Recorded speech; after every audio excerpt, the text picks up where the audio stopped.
Hello guys, find real എസ്റ്റേറ്റിലേക്ക് എല്ലാവർക്കും വീണ്ടും സ്വാഗതം. നമ്മളൊരു 10 സെൻറ്റ് സ്ഥലം, ഒരു വീട് പൊളിഞ്ഞ് വീഴാനായിട്ടുള്ളൊരു വീടാണ്, പൊളിഞ്ഞ് വീണ വീടാണ്. 10 സെൻറ്റ് സ്ഥലത്തിൻ്റെ വില മാത്രമാണ് ചോദിക്കുന്നത്. ഇത് സ്ഥിതി ചെയ്യുന്നത് കോഴിക്കോട് നമ്മൾ പള്ളിപ്പോലിന് നമ്മൾ എരവന്നൂരേക്ക് പോകുന്ന റോഡുണ്ട്. ആ റോഡ് ഫ്രണ്ടേജിലായിട്ടാണ് ഈ പ്ലോട്ട് സ്ഥിതി ചെയ്യുന്നത്. ഈ കാണുന്ന കരിങ്കല്ല് വെച്ച് കെട്ടിയിട്ടുള്ള സ്ഥലം കേട്ടോ. ആ തെറ്റം വരെ കരിങ്കല്ല് വെച്ച് കെട്ടിയിട്ടുണ്ട്. ഇവിടുന്ന് ഈ കരിങ്കല്ല് വെച്ച് കെട്ടിയിട്ടുള്ള മൊത്തം 10 സെൻറ്റ് സ്ഥലം. ഇതിലൊരു വീടുണ്ട്. വീട് നട്ടിട്ടുണ്ടെങ്കിൽ ഫുള്ള് പൊളിഞ്ഞ് കിടക്കുന്ന വീടാണ്.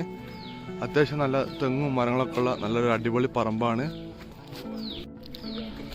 നല്ല വീതിയുള്ള റോഡ് ഫ്രണ്ടേജിലാട്ടോ ഈ പ്ലോട്ട് സ്ഥിതി ചെയ്യുന്നത്. നല്ല നിരന്ന് കിടക്കുന്ന പറമ്പാണ്. തെങ്ങ് നട്ടിട്ടുണ്ടെങ്കിൽ ഇവിടെ 1, 2, 3, 4-5 തെങ്ങ് നമുക്ക് ഇവിടെയും കാണാൻ പറ്റുന്നുണ്ട്. അപ്പോൾ വീടിന് നമ്മൾ വില വയ്ക്കുന്നില്ല, ഈ സ്ഥലത്തിൻ്റെ വില മാത്രമാണ് ചോദിക്കുന്നത്.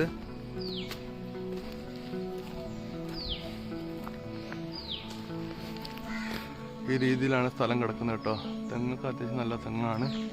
ഈ കാണുന്ന നിരന്ന് കിടക്കുന്ന 10 cent plot.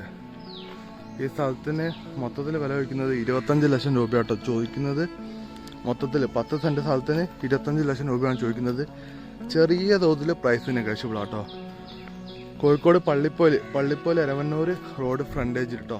Eravannur main road, ആ മെയിൻ റോഡ് പോക്കറ്റ് റോഡാണ്. ആ പോക്കറ്റ് റോഡ് ഫ്രണ്ടേജിലാണ് ഈ സ്ഥലം വരുന്നത്. അപ്പം നമ്മളെ ചാനൽ വീഡിയോ കണ്ടിട്ട് ലൈക്ക് ചെയ്യാതെ, അത് സബ്സ്ക്രൈബ് ചെയ്യാതെ കാണുന്ന ആൾക്കാരുണ്ടെങ്കിൽ ഒന്ന് നമ്മളെ സപ്പോർട്ട് ചെയ്യുക. നിങ്ങളെ സപ്പോർട്ട് കാരണമാണ് ഞാൻ നിങ്ങളെ നിരന്തരം വീഡിയോ ചെയ്യുന്നത്. അപ്പോൾ സപ്പോർട്ട് ഇല്ലെങ്കിൽ ഒന്നും ചെയ്യാൻ പറ്റില്ല. മാക്സിമം സപ്പോർട്ട് ചെയ്യുക. അതുപോലെ തന്നെ വീഡിയോ ഇഷ്ടപ്പെട്ട ലൈക്ക് ചെയ്യുക, ഷെയർ ചെയ്യുക, സബ്സ്ക്രൈബ് ചെയ്യുക, സപ്പോർട്ട് ചെയ്യുക. പുതിയ വീഡിയോയിൽ വീണ്ടും കാണുന്നവരെ ഗുഡ് ബൈ.